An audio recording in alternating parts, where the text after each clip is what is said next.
Assalamualaikum warahmatullahi wabarakatuh. Alhamdulillah wassalatu wassalamu ala Rasulillah wa ala alihi wa sahbihi wa mawalah. Sungguhnya wanita merupakan fitnah terbesar bagi kaum lelaki.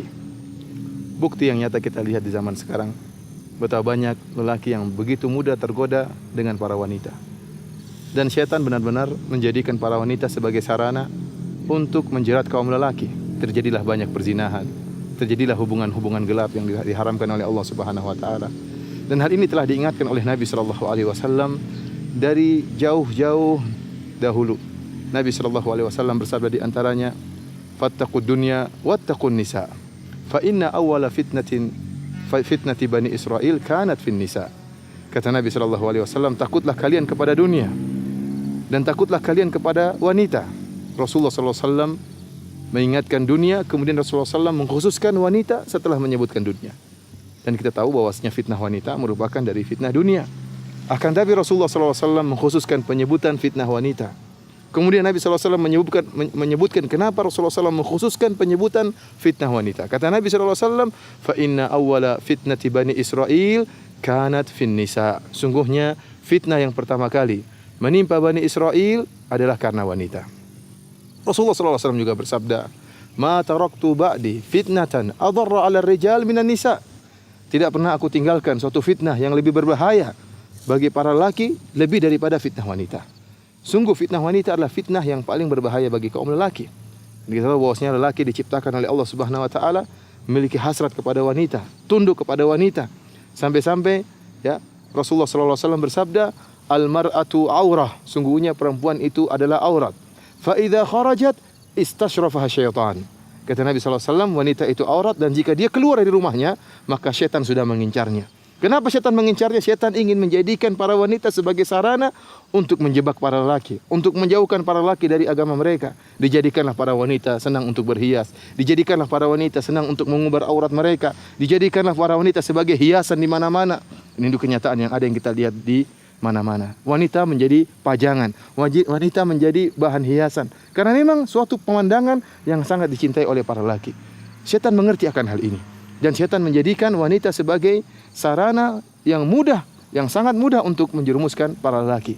Terlebih-lebih lagi Nabi SAW bersabda dalam hadisnya, "Ma ra'aitu min naqisati aqlin wa din, adhaba li lubir rajulil hazim min ihdakunna." Kata Nabi SAW, aku tidak pernah melihat makhluk yang kurang akalnya dan kurang agamanya, namun lebih mampu untuk menundukkan seorang lelaki yang tegas seperti kalian wahai para wanita. Benar, wanita makhluk yang lemah. Makhluk yang lemah. Akan tapi dengan kelemahannya tersebut, dengan manjanya tersebut, bisa begitu mudah menjatuhkan seorang laki yang tegar, seorang laki yang tegas. Kenapa? Karena memang ya wanita adalah fitnah terbesar bagi para laki. Oleh karenanya, ini adalah nasihat bagi para wanita dan juga para laki. Para wanita jangan sampai menjadi bahan ya sarana yang dimanfaatkan oleh iblis, dimanfaatkan oleh syaitan untuk menggoda para lelaki. Dan para lelaki berhati-hati, jangan terpengaruh dan jangan terjebak dengan jebakan-jebakan iblis yang telah menjadikan para wanita sebagai fitnah. Para pemirsa yang dirahmati oleh Allah Subhanahu wa taala, sungguh Allah Subhanahu wa taala telah menyebutkan suatu contoh yang sangat luar biasa yang Allah abadikan dalam Al-Qur'an tentang kisah Nabiullah Yusuf alaihissalam yang tegar di hadapan fitnah wanita. Yang Allah Subhanahu wa taala ya menjadikan kisah ini sebagai contoh nyata yang pernah dialami oleh Nabi Yusuf alaihissalam. Allah abadikan dalam surat Yusuf, Allah Subhanahu wa taala berfirman, "Wa rawadathu allati huwa fi baitiha an nafsihi wa ghallaqatil abwaba wa qalat hayta lak qala ma'adzallah innahu rabbi ahsana mathwaya." Kata Allah Subhanahu wa taala, maka wanita permaisuri itu pun mulai merayu Nabi Yusuf. Merayu, diajak Nabi Yusuf untuk berzina. Wa ghallaqatil abwab. Kemudian dia pun menutup pintu-pintu yang ada agar tidak ada yang melihat mereka tatkala berzina. Wa qalat haytalak. Kemudian sang wanita yang mengatakan, "Kemarilah engkau, mari kita melakukan perzinahan." Akan tapi Nabi Yusuf alaihissalam dengan begitu tegarnya bisa melepaskan dirinya dari fitnah wanita tersebut. Fitnah wanita permaisuri yang sangat cantik jelita. Al-Imam Ibnul Qayyim rahimahullah dalam kitabnya Al-Jawabul Kafi dan juga Syekh Abdurrahman bin Nasir As-Sa'di dalam tafsirnya menyebutkan beberapa ujian yang sangat berat yang dihadapi oleh Nabi Yusuf tatkala berhadapan dengan rayuan permaisuri tersebut. Di antaranya yang pertama, Nabi Yusuf alaihissalam adalah lelaki yang gharib, yang asing. Asalnya beliau tinggal di Palestina, kemudian berpindah ke negeri Mesir. Dan kita tahu bahwasanya seorang lelaki yang asing kalau hendak bermaksiat di negeri orang, dia lebih berani daripada bermaksiat di kampung sendiri. Ya, adapun kalau bermaksiat di kampung sendiri dia akan malu jika ketahuan, malu bagi keluarganya, malu bagi kerabatnya. Tetapi jika dia bermaksiat di kampung orang, maka dia lebih berani. Yang kedua di antara ujian yang dihadapi oleh Nabi Yusuf alaihissalam. Nabi Yusuf masih sangat muda tatkala itu, dan kita tahu bahwasanya bagaimana gejolak syahwat seorang yang masih muda. Kemudian di antara ujian yang dihadapi oleh Nabi Yusuf, yang merayu adalah sang wanita. Yang merayu adalah sang wanita. Lelaki terkadang malu untuk merayu wanita, tetapi tatkala wanita yang mulai merayu, maka mudahlah tersungkur seorang lelaki. Dan dalam kasus ini yang dihadapi oleh Nabi Yusuf alaihissalam, sang wanita lah yang merayu Nabi Yusuf alaihissalam. Kemudian ujian berikutnya, siapa wanita yang merayu Nabi Yusuf ini? Adalah wanita yang sangat cantik jelita, seorang permaisuri raja. Kemudian selain dia cantik, dia telah menghias dirinya sehingga kecantikan di atas kecantikan. Ya. Kecantikan di atas kecantikan. Ini ujian yang luar biasa.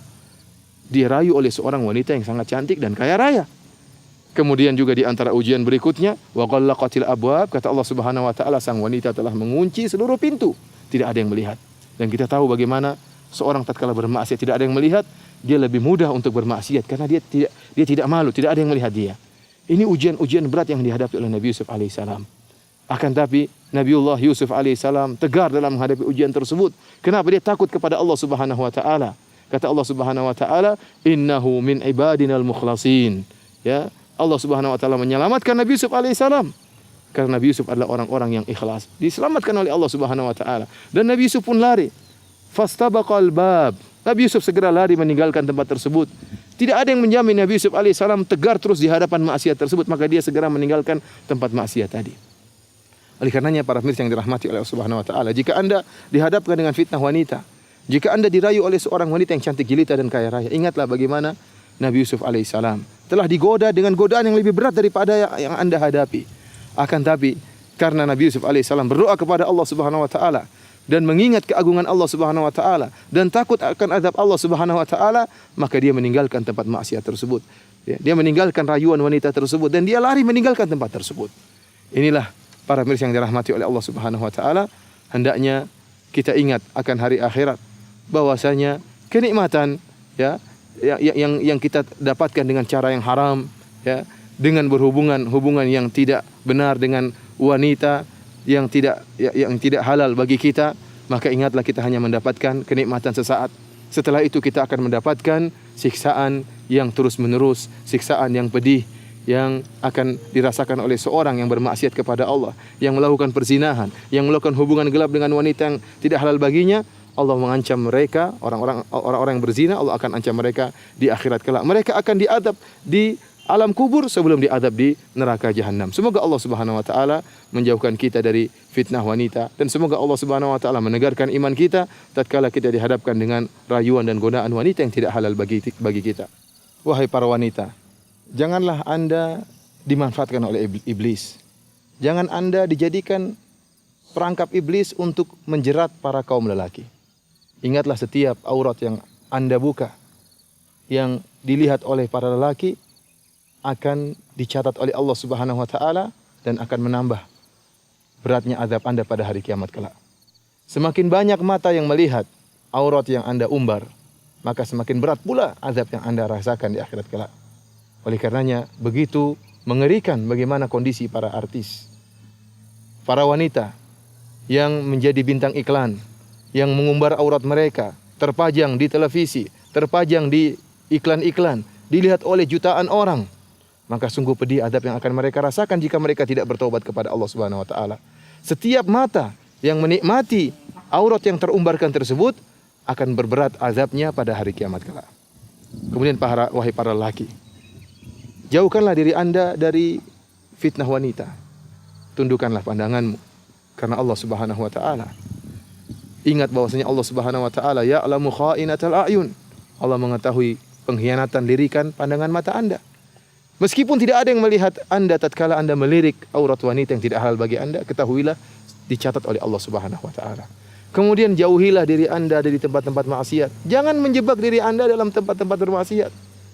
Sungguh fitnah wanita bukan fitnah yang ringan, fitnah yang luar biasa. Fitnah terbesar bagi kaum lelaki. Dan ingatlah, Kalau Anda telah terjebak dalam fitnah wanita, kemudian Anda merasakan sedikit kenikmatan, sedikit kelezatan, ingatlah di balik kelezatan tersebut akan ada azab yang pedih yang berkepanjangan di alam kubur sebelum di akhirat kelak. Semoga Allah Subhanahu wa taala menegarkan iman kita untuk tegar tatkala diuji oleh Allah Subhanahu wa taala, tatkala dihadapkan dengan fitnah wanita, sehingga kita bisa selamat dari fitnah wanita, dan semuanya tidak akan bisa kita lakukan kecuali kita berdoa kepada Allah Subhanahu wa taala dan mendapatkan taufik dari Allah Subhanahu wa taala. Wallahu taala a'lam. Wa sallallahu nabiyana Muhammad wa ala alihi wa sahbihi wa sallam. Assalamualaikum warahmatullahi wabarakatuh.